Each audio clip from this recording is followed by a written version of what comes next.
Aleluia. Paz do Senhor, igreja. Vamos colocar de pé nessa noite, já rapidamente. Gostei disso aqui, eu vou colocar um relógio desse aqui lá na serra também.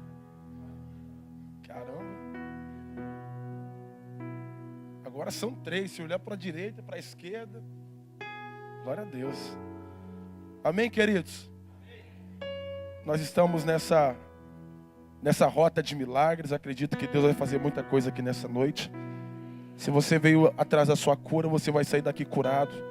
Seja ela uma cura física, seja ela uma cura espiritual, seja ela cura nos órgãos, seja uma cura psicológica, você vai ser curado nessa noite. O Deus da cura, eu não tenho como curar ninguém, nem os pastores que estão aqui, mas o nosso Deus, Ele está aqui para curar e nós cremos nele. E nós vamos falar sobre avivamento nessa noite. É o tema para essa ministração. Eu queria que, por gentileza, você abrisse sua Bíblia no livro de Atos dos Apóstolos. Livro de Atos dos Apóstolos. No capítulo de número 5. Atos dos Apóstolos, no capítulo de número 5.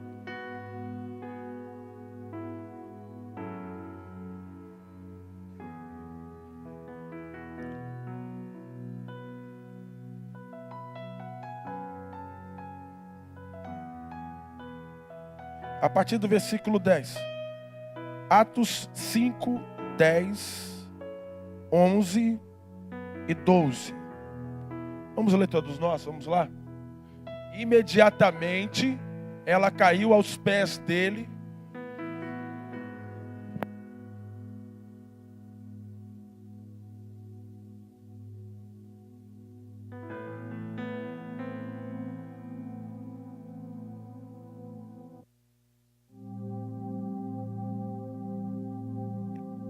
Coisas e muitos sinais e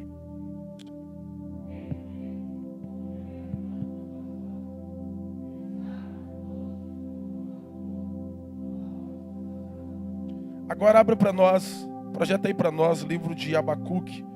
Estamos falando de avivamento. Abacuque,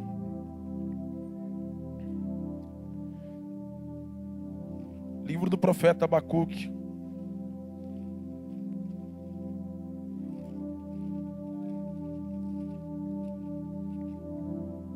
Capítulo de número 3, versículo 2, vamos ler todos nós, vamos lá. Eu ouvi, Senhor, a tua palavra ou a tua fama e temi. Aviva, ó Senhor,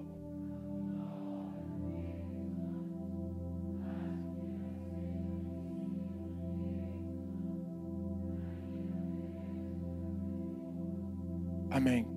Pai, obrigado nessa noite pela tua palavra, obrigado por estarmos aqui mais uma vez. Pai querido, nós estamos na total dependência do Senhor. Nós não temos condições nenhuma de fazer alguma coisa.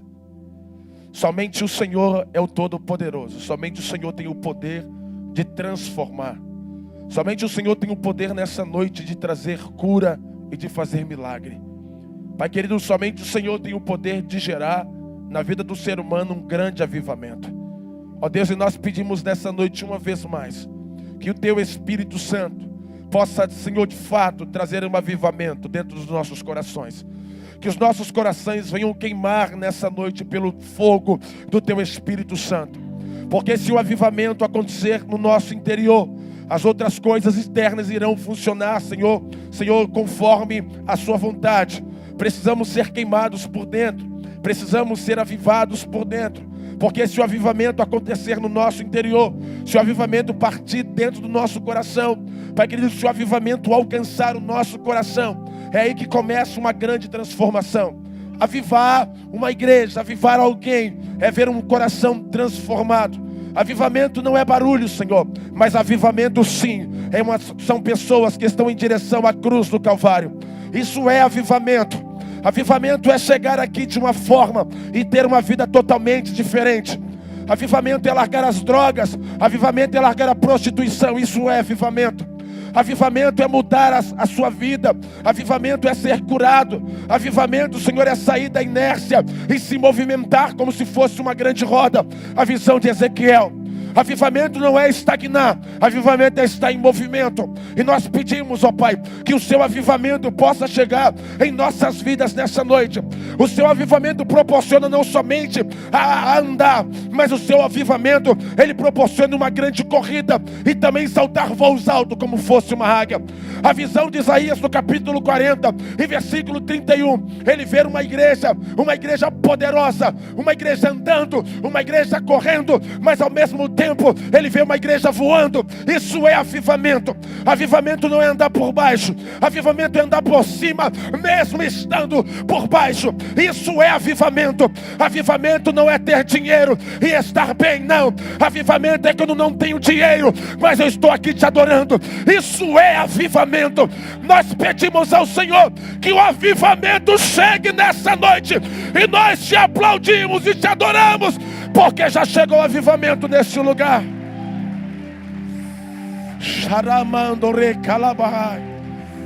Oh! Pode se assentar, por gentileza. Tem avivamento de Deus aqui. Aleluia.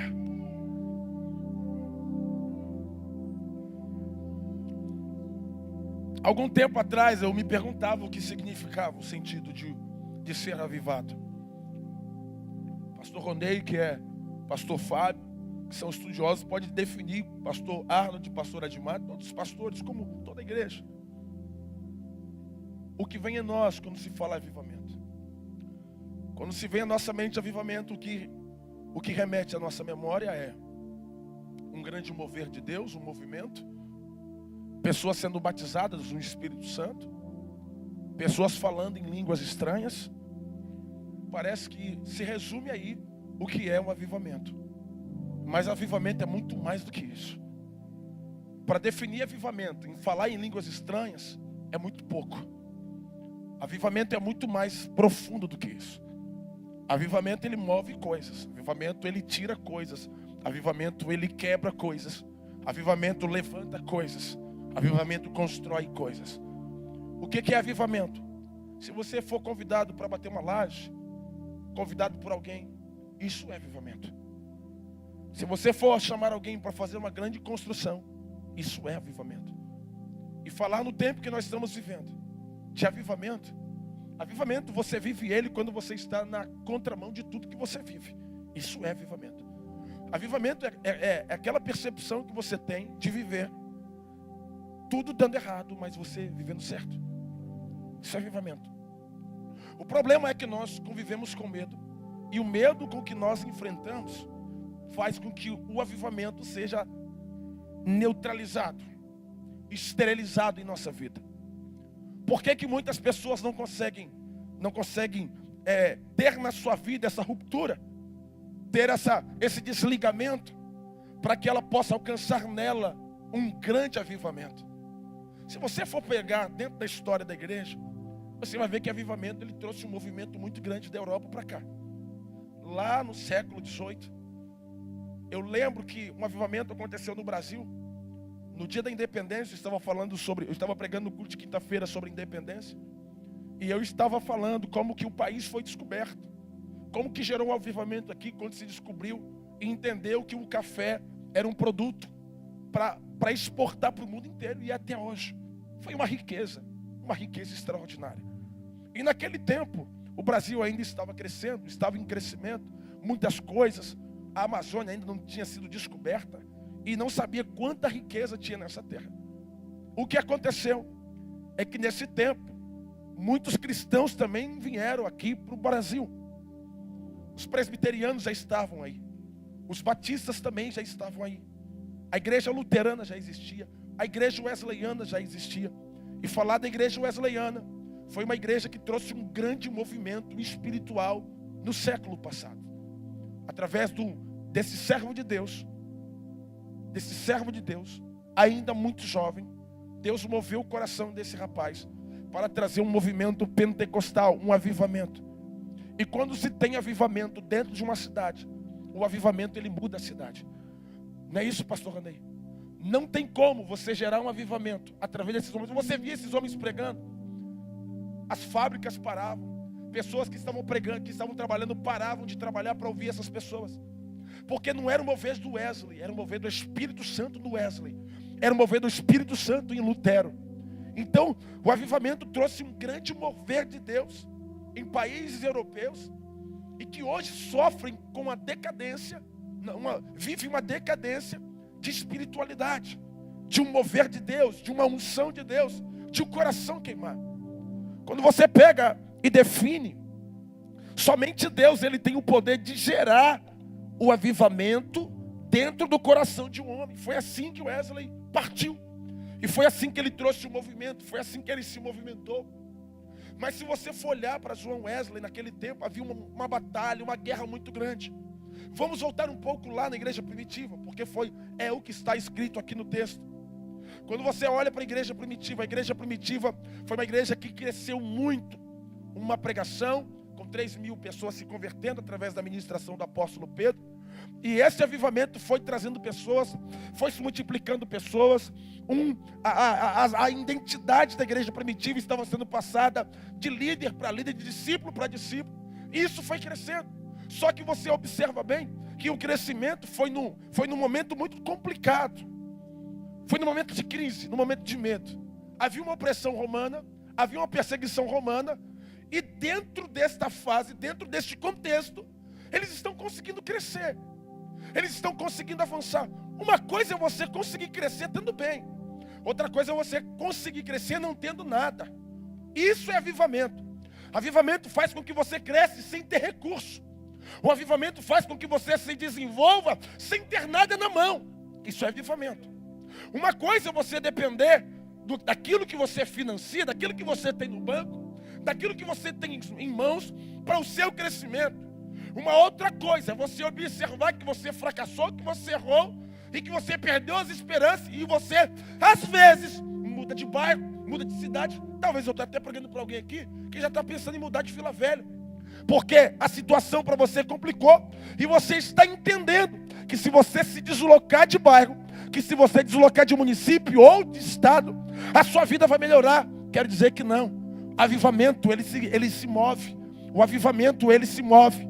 E se o avivamento estiver do outro lado do país, se você dobrar o joelho aqui, esse avivamento vai sair de lá e vai alcançar você. Então você precisa entender que não é o local onde você mora que você tem que sair daqui para que as coisas mudem. Não, é você mudar, é você se posicionar, atrair o avivamento de Deus para a sua vida. E através disso, o local onde você está, onde está estéril, você vai ver essa terra começar a ter produtividade. Pastor, o que seria isso? Quais são as fontes que podem gerar avivamento dentro de mim? Quais são as fontes geradoras que geram avivamento? É incrível que eu vou dizer aqui, talvez você pode ficar assustado, mas a crise são um dos melhores instrumentos para gerar avivamento na vida do ser humano. Os problemas são os principais instrumentos para gerar movimento e gerar ação na vida do ser humano. Não existe outro. Se você pegar ao longo da Bíblia Sagrada, o profeta Abacuque no capítulo 3, ele está profetizando: aviva, ó Senhor. É um tempo de cativeiro, é um tempo de destruição e de guerra, é um tempo de muito luto, tempo de muita dor. Pai sem ver filho há mais de 30 anos, mãe sem ver o marido que virou escravo há mais de 70 anos. Está uma calamidade. A destruição emocional, não tem psicólogo naquela época. A profissão foi catalogada agora, dos tempos para cá.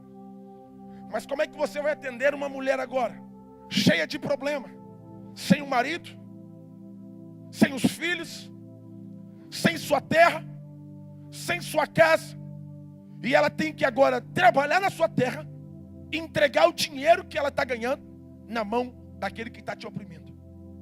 Aí vem alguém diz assim para ela o seguinte: calma, está chegando um tempo novo para a sua vida. Está chegando um tempo de mudança para a sua vida. Sabe como uma das pessoas, um dos instrumentos de Deus usado para esse tempo de crise, desse cativeiro que eu estou te falando? Isaías profetizou muito. em tempo de guerra, em tempo de crise, em tempo de luto. E nesse tempo, quando as mães estavam chorando e os filhos estavam se debulhando porque perderam seus pais, aí Deus levanta o profeta Isaías para dizer o seguinte: ó, eu vou abrir lugares, eu vou abrir rios em lugares altos, e vou abrir fonte no meio do vales. Vou tornar o deserto em tanques e água em terra seca. Isso é avivamento. Plantarei no deserto cedro, a árvore, a murta, a oliveira. Por que Deus falou isso? Eu vou fazer de você, eu vou avivar a sua vida, você vivendo em seca. Espera aí, Senhor. Espera aí, então eu vou levantar você no deserto, vou fazer de você o cedro, a murta, a oliveira, e juntamente no ermo a faia, o almeiro e o álamo, para que todos vejam e saibam e considerem juntamente, entendam que a mão do Senhor fez isso, e o Santo de Israel os criou. O que Deus está dizendo? Os aflitos necessitados buscam água. Versículo 17. A sua língua está seca. Eu estou passando uma prova que parece que a minha língua secou, pastor. Mas aí Deus diz: então eu vou fazer você se levantar nessa crise que você está vivendo, nessa seca. Como Deus? Eu vou te levantar como cedro. Aí Deus te fala o seguinte: por que Ele vai te colocar como cedro, Luiz? Porque é uma das únicas árvores que consegue viver e sobreviver onde não tem água. O que Deus está dizendo é que se tiver crise, se não tiver porta aberta, eu vou suprir a sua necessidade como cedro, para que você entenda. Por que eu estou te plantando como cedro no tempo da seca? Por que Deus está dizendo isso? Porque se Ele te planta como cedro, você vai entender que o cedro não precisa de chuva, o cedro não precisa de água, o cedro não precisa de movimento de água. O cedro, ele por si só, já sabe o que tem que fazer. Ele vai mergulhar mais de 30, 40 metros de profundidade dentro da terra, e ele vai até o lençol freático, e lá ele vai se debruçar. Aí você não entende, porque no meio do deserto, você entra lá no deserto, aí você olha para um cedro, as folhas tudo sequinha, as folhas tudo verdinha, aquelas flores, você olha para um lado, não tem rio, você olha para o outro, não tem rio. É exatamente isso que o ser humano tenta entender. Por que quando você tem uma vida em Deus, mesmo você estando desempregado, mesmo você estando em crise, mesmo você passando por uma doença, eles veem você como se fosse um cedro no deserto, florido, muito verde. Ele não entende, mas se ele chegasse mais perto e visse a sua estrutura, ele iria entender que as suas raízes não estão no ser humano, a sua raiz está em Deus. Oh, aleluias! Isso é avivamento. Avivamento, eu não espero um milagre. O avivamento, eu vou atrás do milagre. Eu vou mergulhar e encontrar água. Avivamento me faz sair da inércia. Avivamento te faz sair da inércia.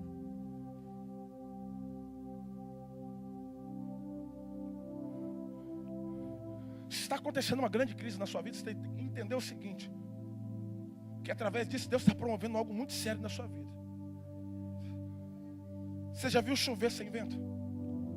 Você já viu chover sem nuvem no céu? Sem o tempo fechar? Então que o tempo feche.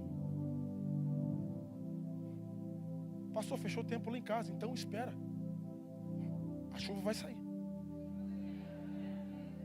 Está ventando? São sinais de que está vindo chuva. Só que você já está querendo correr do vento, e você não sabe que depois do vento, depois que o tempo fica negro, é aí que vai vir a chuva. Aí você, na hora de receber a bênção, você recuou. Você precisa entender por que Deus fecha o tempo. O tempo se fecha justamente porque Deus quer derramar chuva e molhar sua terra seca, para fazer crescer aquilo que você semeou lá atrás. É isso aí, Júnior.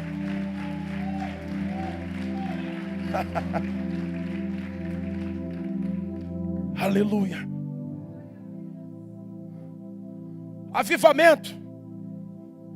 Abacuque falou bem assim: ouvi a tua palavra e temi. E ele disse: aviva, ó Senhor. A palavra avivar do hebraico é raia. Raia. A palavra avivar do hebraico é, não é pipa não, raia, fala raia.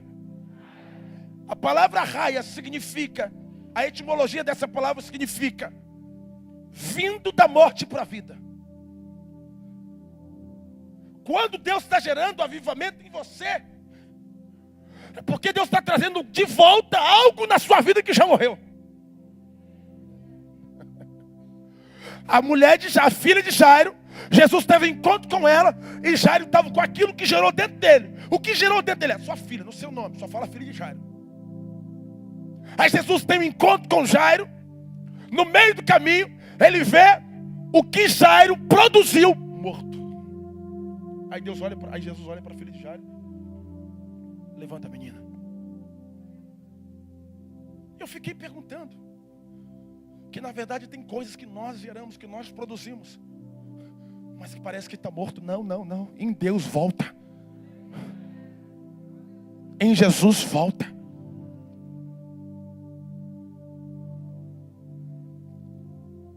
Há medo.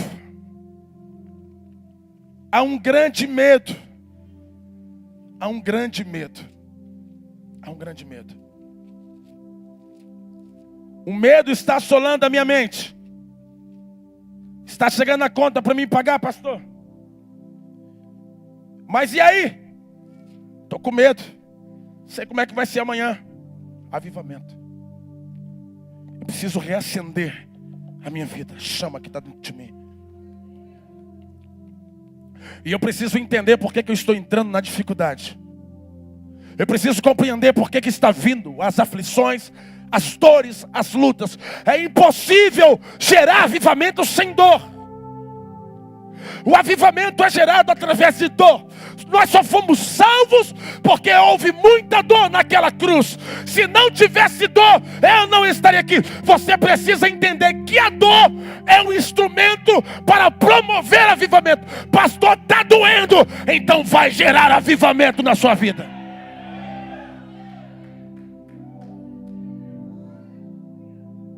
A cura só vem se tiver enfermidade. Então tem que ter enfermidade para que haja cura. Então tem que ter a dor para que haja o milagre. Tem que ter porta fechada para que assim a porta se abre.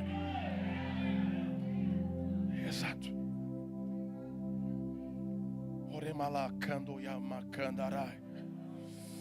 Ouvi, Senhor, a tua palavra e temi. Aviva, ó Senhor, a tua obra no meio dos anos.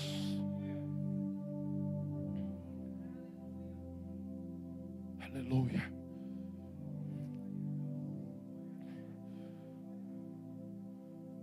Se você ler o texto seguinte, do mesmo capítulo 3, você vai ver o que Abacuque está dizendo. Olha lá.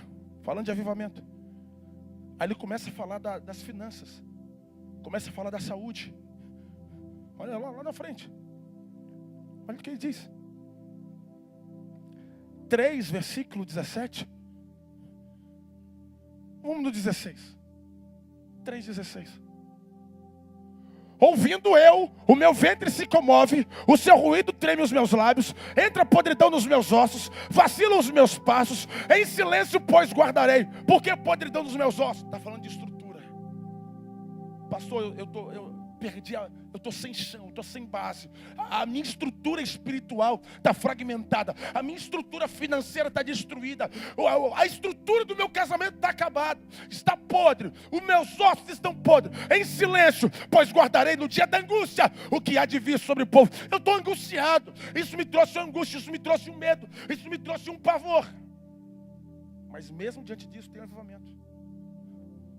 O Abacuque falou bem assim: Senhor, meus ossos estão doendo. A minha estrutura está complicada. Aí ele fala de figueira, ele fala de videira, ele fala de ovelha. Ovelha, eu estou falando de roupa, eu estou falando de lã, estou falando de casaco. Figueira, estou falando do figo, estou falando de remédio, estou falando daquilo que cura, que fecha a cicatriz.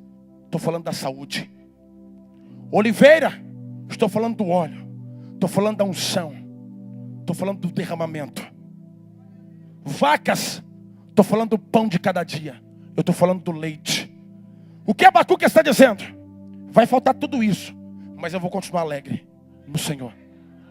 Ele diz o seguinte: vai faltar figueira, vai faltar figueira, vai faltar a minha saúde. Eu estou enfermo, mas eu entendi que a minha posição em Deus não está na minha saúde. A minha permanência em Deus não está na minha saúde. Eu mesmo sem saúde, eu vou continuar servindo a Deus. Porque eu não sirvo a Deus porque eu não tenho uma boa saúde. Eu sirvo a Deus porque eu amo a Deus. Aí ele fala o seguinte: vai faltar figueira, vai faltar saúde, vai faltar videira, vai faltar o suco, vai faltar novidade na minha vida, vai faltar coisa nova em minha vida. Eu estou vivendo na coisa antiga, vai faltar tudo isso. Vai faltar pão, vai faltar roupa, vai faltar mantimento, vai faltar alimento. Mas mesmo assim, eu tenho um avivamento no meu coração, porque isso não me paralisa.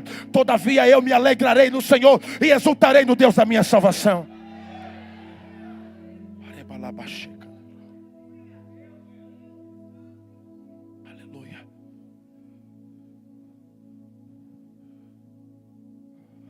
É que o milagre acontece. Você lembra do que aconteceu com aqueles discípulos que estavam pescando no alto mar? Que Jesus aparece para eles, eles pensam que é um fantasma. Eles estavam na quarta. O texto diz que na quarta vigília da noite apareceu Jesus. Qual vigília? Na quarta vigília da noite. Me fugiu onde está o texto. Me fugiu agora onde está o texto. Mas na quarta vigília da noite aparece Jesus. Na quarta vigília da noite aparece Jesus. Capítulo 6 de Marcos. Capítulo 6 de Marcos. E sobreveio a tarde, estavam no barco no meio do mar. Ele sozinho em terra. E vendo que se fadigavam a remar, cansado. O vento era o quê? Era contrário. Perto da quarta vigília da noite. Primeira, segunda, terceira. Aproximou-se deles, andando sobre o mar, e queria passar adiante deles. Mas quando eles ouviram andar sobre o mar, pensaram que era um fantasma, e deram grandes gritos. Perturbado. Porque todos viram e perturbaram-se, mas logo falou com eles e disse: tende bom ânimo, sou eu, não temais. Eu vi um detalhe importante aqui, que eu quero dividir isso aqui com você. Os discípulos estão passando por um momento difícil. São empresários. Eles dependem disso para sustentar as famílias da aldeia. Ele tem pessoas que tem que pagar. Aqui só falam os discípulos. Mas pescador não vai sozinho. Pescador leva ajudantes. Eu tive uma conversa com pescadores lá na praia de Jacaraípe. Fui lá para entender um pouquinho de como que é o serviço deles. Eles contaram alguns detalhes que eu achei muito interessante. E eu quero compartilhar isso aqui dentro dessa mensagem para você entender o que Deus está fazendo na sua vida. Por que vai vir milagre? Os pescadores saem muito cedo, levam a bússola. No tempo antigo não tinha bússola, se direcionava pela lua. Não tinha lua, se direciona pela montanha. Pesca antiga, quando não tinha bússola, ele olhava para a montanha de longe, ele sabia para onde direcionar. Se ficava o pico da montanha, ele sabia para onde voltar. Se a montanha sumisse, era prova. Mas se tivesse a lua direcionava também. Eu entendi por que nós entramos em provações, em locais escuros, e tem coisas que nos direcionam para sair da provação. Primeiro direcionamento é a lua. Segundo é a montanha. Montanha representa Deus. Eleva os meus olhos para o monte, de onde me virá o socorro, e o meu socorro vem do Senhor. Então quando você estiver no mar, está à deriva, você não sabe por onde sair, lá no meio da dificuldade, você tem que dobrar o seu joelho e olhar para o monte, porque o monte vai fazer você voltar de onde você chegou. Segunda coisa, você se direciona pela lua. Lá Salomão disse: quem é essa? Quem é essa? Formosa como a lua, brilhante como o sol, formidável como exército, com bandeira. Segunda coisa, pastor, para que eu saia da prova, eu preciso do apoio da lua. A lua representa a igreja somos nós. Então você precisa procurar ajuda em oração, para você sair da dificuldade, porque sozinho você não vai conseguir sair. A lua vai te direcionar. Pastor Ronei é uma lua, pastor Fábio é uma lua, e a lua vai te dar direção. Se você não tem lua, num lugar todo escuro, está em trevas. São 2 da manhã. Os cientistas falam que a pior escuridão que existe é a escuridão do mar. Você está à deriva. Você foi lá com um propósito. Ou você entrou no negócio e não deu certo. Ou você entrou no relacionamento e não deu certo. Está escuro e você agora está perdido. Só tem 2 coisas ali que te direcionam: a lua e a montanha. Então não existe. Não há possibilidade de viver sem Cristo. E não há possibilidade de viver sem Cristo sem a igreja. A igreja é fundamental para te direcionar. O líder é importante para direcionar você. Aí se você não recebe uma direção da lua, você vai continuar perdido. Vai gastar o combustível, vai remar. Porque você já não clama mais o Senhor. Mas a lua está ali, ó, brilhando, cheio do Espírito Santo. Aí você vai lá e faz o gabinete com o pastor Admar, com o pastor Arnold, com o pastor Fábio. Aí a lua fala: olha, vai por aqui, remando devagar, que você vai chegar no lugar certo. Deu errado. Outra coisa, pastor, eu cheguei no alto mar, eu tive um grande problema e não peguei nada. Júnior, que horas que um pescador sai?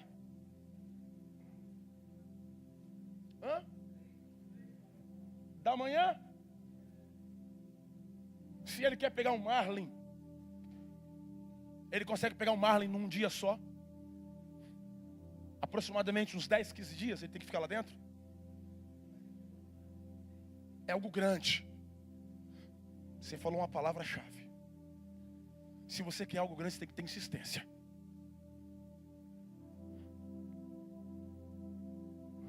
Entrou na embarcação agora.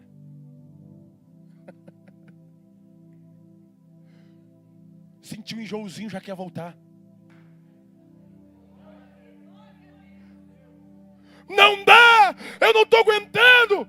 Primeiro dia. O marlin passou por debaixo do barco, ele nem viu. Ou seja, a bênção já está ali, ó, circulando ali em volta dele. Só que ele precisa ter paciência e esperar em Deus. Nós estamos muito apressados. É o tempo do crente micro-ondas. E pronto. Não. As bênçãos de Deus não funcionam com micro-ondas. Não. Altar se alimenta com lenha.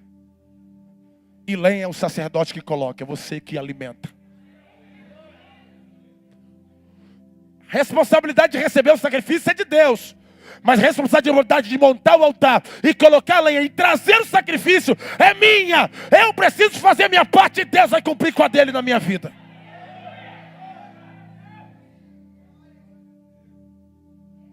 Dez dias.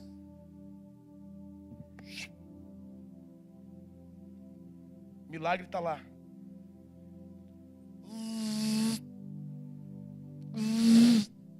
Dá linha, pastor. Dá linha, pescador. Quem não tem experiência, para quem não tem experiência, já trava o molinete. O que vai acontecer com esse molinete? Vai quebrar. Então você tem que dar linha. Tem que dar linha. Solta o carretel. Tem momento na sua vida que você tem que soltar o carretel. Mas soltar o carretel não quer dizer que você perdeu, está preso. Soltar o carretel é esperar em Deus, é a esperança, é a fé. Sabendo que vai voltar para a sua mão aquilo que Deus já te entregou. O milagre que Deus te entregou é teu, ninguém tira. Aleluias!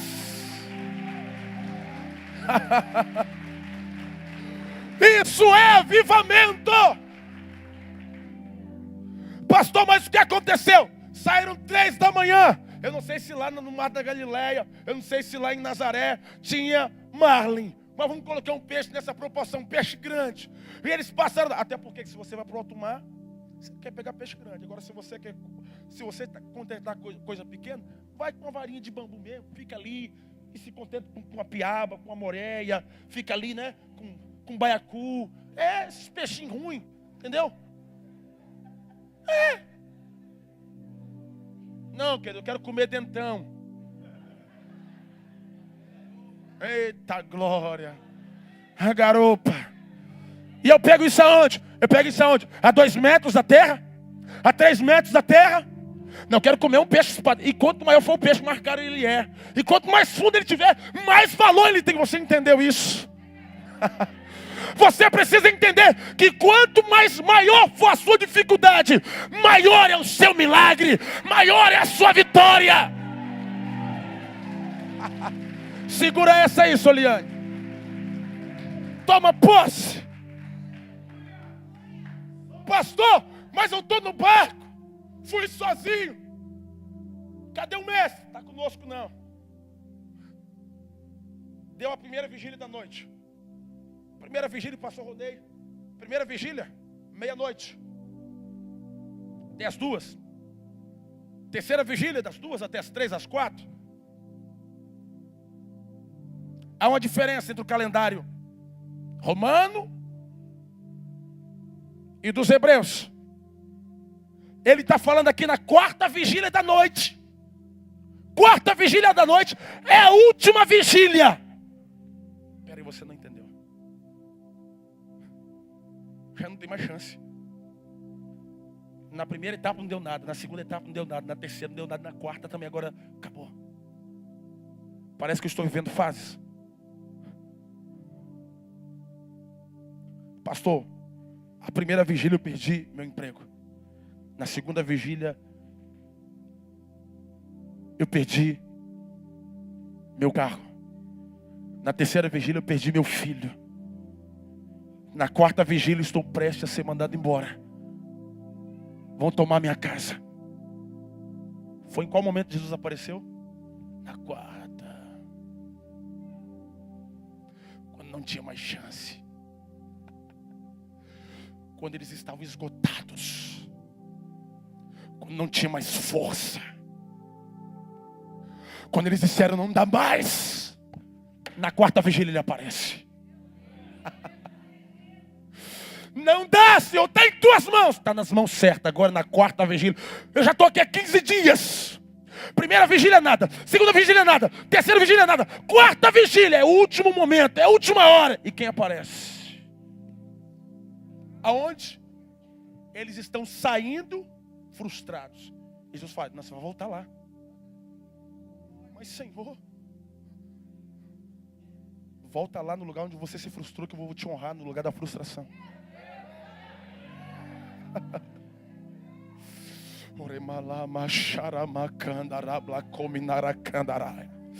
O que você precisa entender nessa noite é que na 4ª vigília você está esgotado. 4ª vigília, 5 e pouca da manhã para 6 da manhã, e você já está lá 10 dias, e você só gastou e nada. Mas Jesus está vendo você retornando, frustrado, de cabeça baixa. Aí Jesus vai olhar para você, volta lá. Sabe aquele juiz que deu um decreto e não deu a causa para você? A causa vai cair na mão do mesmo juiz e ele vai ter que assinar lá. Deus costuma fazer esses negócios aí. Oi, amando, recanda. Deus costuma fazer.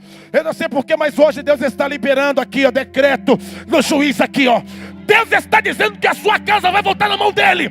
Deus está dizendo que a sua causa vai voltar na mão dele. Ele vai ter que decretar a vitória de Deus na sua vida.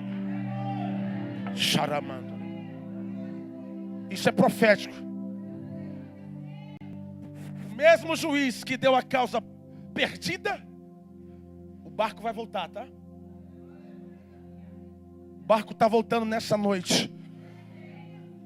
onde as suas forças estão esgotadas, onde você não tem mais saída, onde você não tem, a sua mente está tão confusa que nem Jesus você consegue ver direito mais. Porque quando a sua mente, quando a aprovação é tão grande, você fica perdido. Você até confunde quem é Jesus na sua vida. Nós esquecemos que o mestre está ao nosso lado às vezes. Estou perturbado. Subiu no barco.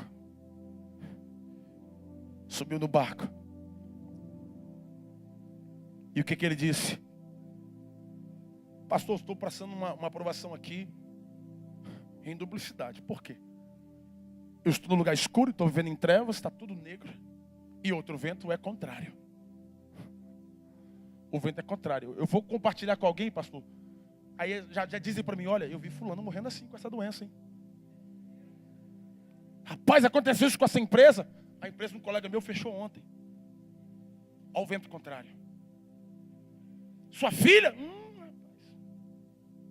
A minha vizinha dela engravidou. Cuidado com a sua filha.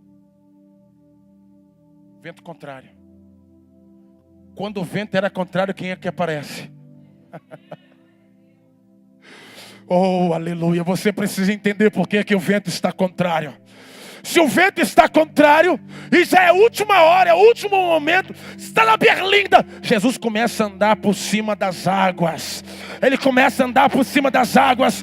Ele está indo, olha, entenda, que Jesus está indo ao encontro deles.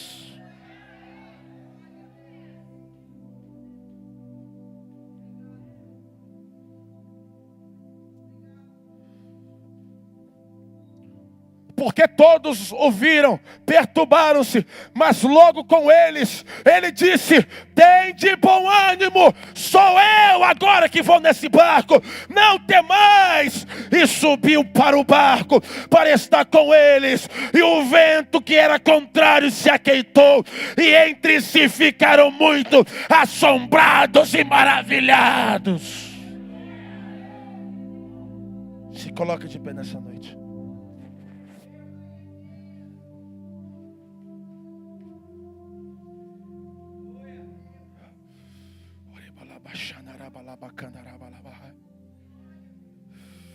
Oh, Yamanto, Yandará, Blacandaraia.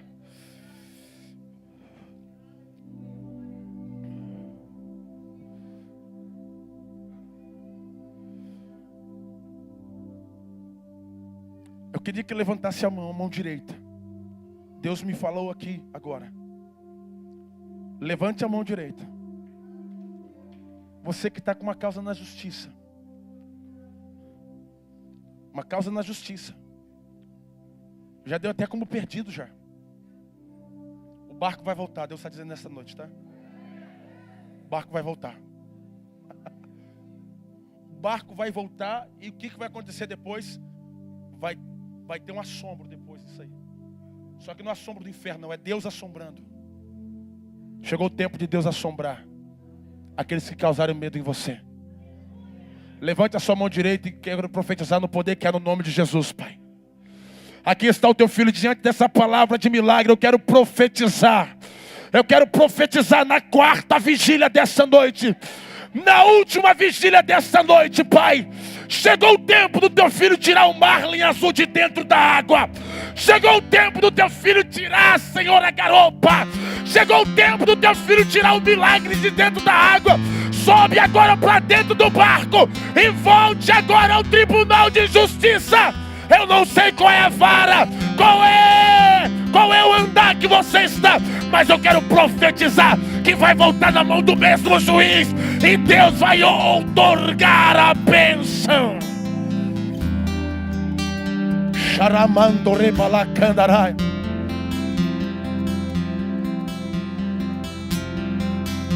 Você precisa crer, você precisa clamar. Lembra que o altar depende de nós. É eu que coloco a lenha, mas o milagre quem vem e faz é Deus. Então comece a acender agora a chama. Comece a glorificar. A nossa parte nós fazemos e Deus vai fazer a dele nessa noite. Deus que faz o cego ver está passando por aqui, está passando. O barco vai voltar, o barco vai voltar. O Deus que faz o surdo ouvir, silencia o medo em mim, silencia o medo em mim. Sim, eu creio em ti, sim, eu creio em ti, Deus do sobrenatural. Ele está aqui nessa noite. Sim, eu creio em ti, sim, eu creio em ti, Deus do sobrenatural. Louve com sua alma.